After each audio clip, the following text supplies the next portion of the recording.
Kerala teacher eligibility test പരീക്ഷയ്ക്കായി തയ്യാറെടുക്കുന്നവർക്കായി ഒരു പ്രധാന വീഡിയോയുമായിട്ടാണ് ഞങ്ങൾ എത്തിയിരിക്കുന്നത്. കേടെറ്റ് പരീക്ഷയുടെ ഒരു പ്രധാന ഭാഗമായ ഇൻഫർമേഷൻ ആൻഡ് കമ്മ്യൂണിക്കേഷൻ ടെക്നോളജി എന്ന വിഷയത്തെക്കുറിച്ചാണ് നമ്മളിന്ന് സംസാരിക്കുന്നത്. കേടെറ്റ് പരീക്ഷയ്ക്ക് ICTയിൽ നിന്ന് എങ്ങനെയുള്ള ചോദ്യങ്ങൾ പ്രതീക്ഷിക്കാമെന്നും അതിനുള്ള തയ്യാറെടുപ്പുകൾ എങ്ങനെ നടത്തണമെന്നും ഈ വീഡിയോയിൽ നമ്മൾ ചർച്ച ചെയ്യും. വിവരവിനിമയ സാങ്കേതികവിദ്യ ICT എന്നാൽ എന്ത്? ICT എന്നാൽ ഇൻഫർമേഷൻ ആൻഡ് കമ്മ്യൂണിക്കേഷൻ ടെക്നോളജി. വിവരങ്ങൾ ശേഖരിക്കാനും പ്രോസസ്സ് ചെയ്യാനും സൂക്ഷിക്കാനും കൈകാര്യം ചെയ്യാനും കൈമാറ്റം ചെയ്യാനും സഹായിക്കുന്ന എല്ലാ സാങ്കേതിക വിദ്യകളുടെയും ഒരു സംയോജനമാണിത്. കേടെറ്റ് പരീക്ഷയിൽ ICTയുമായി ബന്ധപ്പെട്ട് അടിസ്ഥാനപരമായ ചോദ്യങ്ങൾ സാധാരണയായി വരാറുണ്ട്. ഉദാഹരണത്തിന്, താഴെ കൊടുത്തിരിക്കുന്നവയിൽ ICT ഉപകരണം അല്ലാത്തത് ഏത് എന്ന തരത്തിലുള്ള ചോദ്യങ്ങൾ പ്രതീക്ഷിക്കാം. അതുകൊണ്ട് ICT ഉപകരണങ്ങളെക്കുറിച്ചുള്ള അടിസ്ഥാന അറിവ് പ്രധാനമാണ്.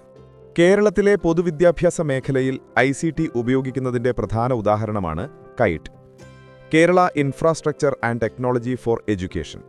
മുൻപ് IT അറ്റ് സ്കൂൾ എന്നറിയപ്പെട്ടിരുന്ന ഈ പ്രൊജക്ട് 2017 ജൂലൈ മുതൽ ഒരു സർക്കാർ കമ്പനിയായി പ്രവർത്തിക്കുന്നു. ഹൈടെക് ക്ലാസ് റൂമുകൾ, അധ്യാപക പരിശീലനം, ഡിജിറ്റൽ കണ്ടന്റ് നിർമ്മാണം തുടങ്ങിയ കാര്യങ്ങൾക്ക് കൈറ്റ് നേതൃത്വം നൽകുന്നു. കൈറ്റിന്റെ പൂർണ്ണരൂപം Kerala infrastructure and technology for education.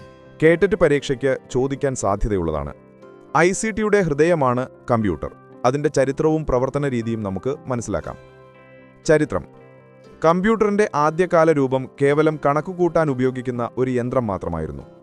1945-ൽ Pennsylvania യൂണിവേഴ്സിറ്റിയിലെ പ്രെസ്പർ എക്കാർട്ടും ജോൺ മൗക്ലിയും ചേർന്ന് വികസിപ്പിച്ച ENIAC electronic numerical integrator and computer ആണ് ആദ്യത്തെ ആധുനിക കമ്പ്യൂട്ടർ.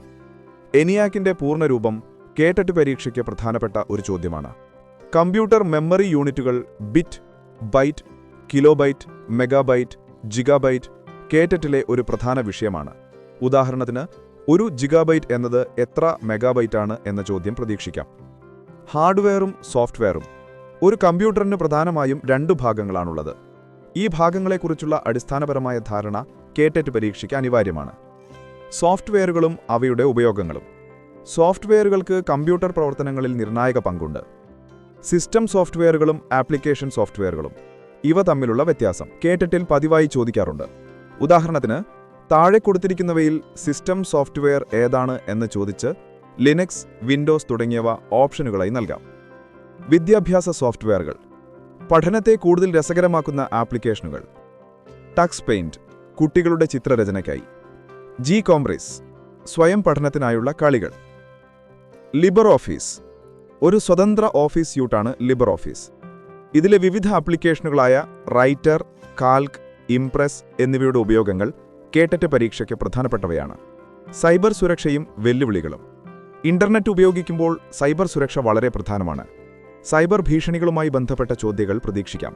ഉദാഹരണത്തിന്, വ്യാജ വെബ്സൈറ്റുകൾ ഉപയോഗിച്ച് വ്യക്തിപരമായ വിവരങ്ങൾ ചോർത്തുന്ന രീതിക്ക് പറയുന്ന പേരെന്ത് എന്ന തരത്തിലുള്ള ചോദ്യങ്ങൾക്ക് ഉത്തരം നൽകാൻ ഈ ഭാഗത്തെ അറിവ് നിങ്ങളെ സഹായിക്കും. പ്രധാന സൈബർ ഭീഷണികൾ: ഫിഷിംഗ്, കമ്പ്യൂട്ടർ വൈറസുകൾ, സ്പാം. എങ്ങനെ സംരക്ഷിക്കാം? ഈ ഭീഷണികളിൽ നിന്ന് സ്വയം സംരക്ഷിക്കാൻ ആന്റിവൈറസ് സോഫ്റ്റ്വെയറുകളും ഫയർവാളുകളും ഉപയോഗിക്കാം. ഈ വീഡിയോയിൽ പറഞ്ഞിട്ടുള്ള എല്ലാ വിവരങ്ങളും കേടെറ്റ് പരീക്ഷയുടെ സിലബസുമായി ബന്ധപ്പെട്ടതാണ്. ഈ ഭാഗങ്ങൾ കൂടുതൽ ശ്രദ്ധയോടെ പഠിച്ചാൽ നിങ്ങൾക്ക് ഉയർന്ന സ്കോർ നേടാൻ കഴിയും. ഈ വീഡിയോ ഇഷ്ടമായെങ്കിൽ ലൈക്ക് ചെയ്യാനും കേടെറ്റിനായി തയ്യാറെടുക്കുന്ന സുഹൃത്തുക്കൾക്ക് ഷെയർ ചെയ്യാനും മറക്കരുത്. കൂടുതൽ വീഡിയോകൾക്കായി ഈ ചാനൽ സബ്സ്ക്രൈബ് ചെയ്യുക. അടുത്ത വീഡിയോയിൽ കാണാം. Big dreams begin with a small chalk.